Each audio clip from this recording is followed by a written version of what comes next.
Hey guys, what's up? My name's Ines. I write kissing books, and this is Chapter 11 of the Valkyrie's Claim. Chapter 11. Reagan did not understand the draw of human females. They were soft, weak, breakable, and easily exhausted. Can we stop for a second? Said the female. I'm not feeling so well. Again? Reagan grumbled.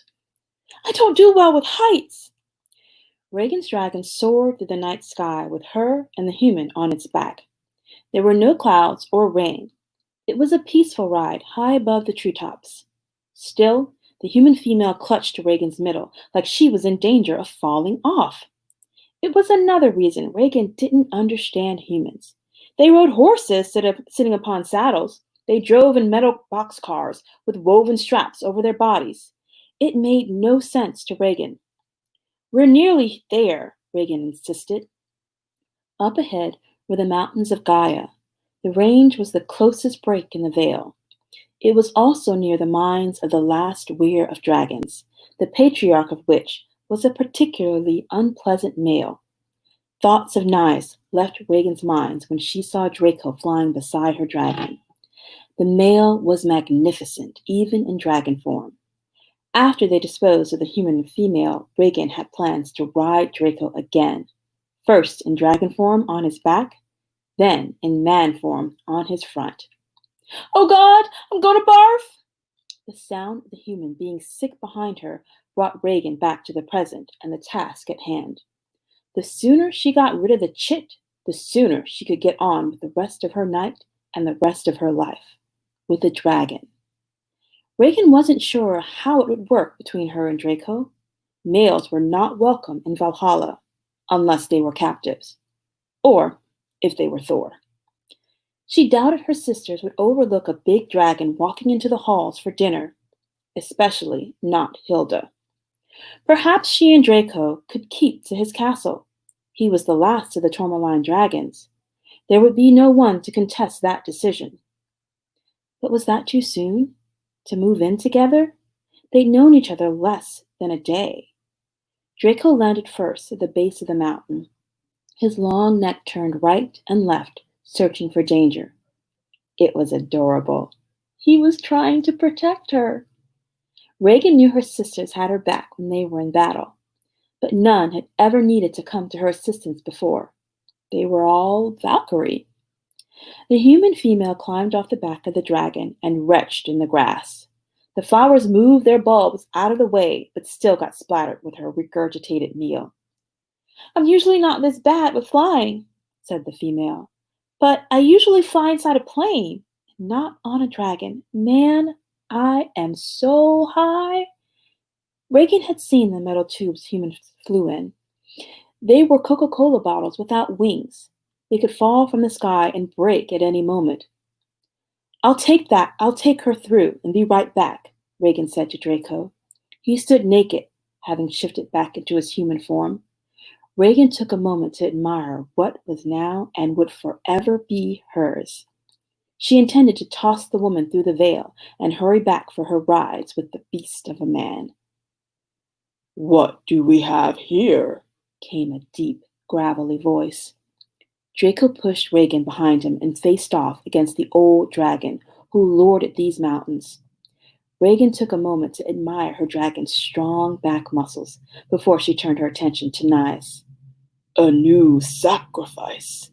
The old dragon licked his incisors. She's not for you, said Draco. I know, said Knives. I fought for her and lost to your brothers. The dragon's cuts and bruises were still visible. And now it appears I'll get a second chance since you don't fight for women. The female whimpered behind Reagan and Draco. Reagan tried to hide her disgust at the woman. The human was a discredit to her gender. Reagan had never whimpered a day in her life. Well, not in fear. She had whimpered at the pleasure Draco unleashed on her body. Watching him puff out his chest against the elder dragon was having the same effect. Reagan felt a whimper of lust rise in her throat. She's mine now, said Draco. and I'm returning her back to her world. Nice roared a chuckle. Behind the dragon, Reagan saw a small boy poke his head from behind a rock. The boy's eyes flashed blue, but not at Reagan and Draco. The baby dragon's eyes flashed at his father. It must be one of Nice's sons. Reagan had heard the whelps were a different breed from their sire. Her sister Morrigan told that the boys cared for one of the sacrifices who survived, but not with her mental faculties intact. If this blue-eyed whelp was any indication, Reagan believed the story to be true. Nice leaped. He left the ground as a male and partially shifted into dragon. His talons were aimed right for the female. Before Reagan had a moment to react, Draco leapt into the air to meet the dragon. It had been told across the veil that Draco was a lover and not a fighter. That statement was proven wrong as her beautiful dragon delivered blow after blow to Nice without shifting a single scale. Reagan rocked back on her heels and watched as her lover punched, kicked, and pummeled the larger dragon into the earth. It was both beautiful and arousing to watch. As Nice fell to the ground in defeat, the blue-eyed whelp grinned a toothsome grin before disappearing into the shadows. "You were magnificent," Reagan said as Draco came towards her. "He was," came a breathy voice behind her. Reagan craned her neck to see the human woman no longer whimpering. She had an appreciative grin on her face, and she was eyeing Draco's package. Before Reagan could pluck out the woman's eyeballs, Draco settled a hand on her nape. "Take her through before we have to deal with any of Nice's sons," said Draco. "I've known them all to be level-headed, but you never know when a dragon catches a whiff of human female." "But not you?" asked Reagan. "No." He brushed a stray hand of hair behind her ear. "I've acquired a solitary taste for Valkyrie." Draco planted a kiss on her lips. Reagan leaned in to gather more of his taste, but he pulled back. "Hurry through," he said when he let her up. "I shouldn't be so close to the veil. We don't want any of your sisters to learn of this." Reagan cuffed the human female by her upper arm and marched her to the veil. The female went through without protest, though her eyes lingered on Draco as she walked away. Once on the other side, the human took a deep breath and fell to her knees. "I'm starting to think I'm not high anymore." Reagan rolled her eyes. They were at the base of a new mountain. In the distance, she read a sign that said, "Hollywood." "Go on about your life," said Reagan. "You're lucky those dragons died before they touched you." "Oh," the female grinned. "They touched me all right." "They?" asked Reagan. "Both of them?"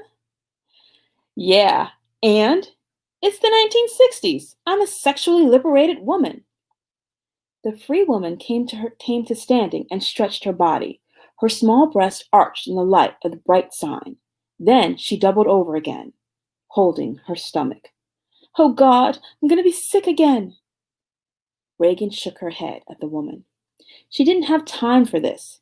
She had a dragon to get back to and ride. She turned her back and headed through the veil. If the woman was pregnant, the dragons wouldn't survive in this realm. It wasn't her problem any longer. She was going to claim her prize. "There you are, sister!"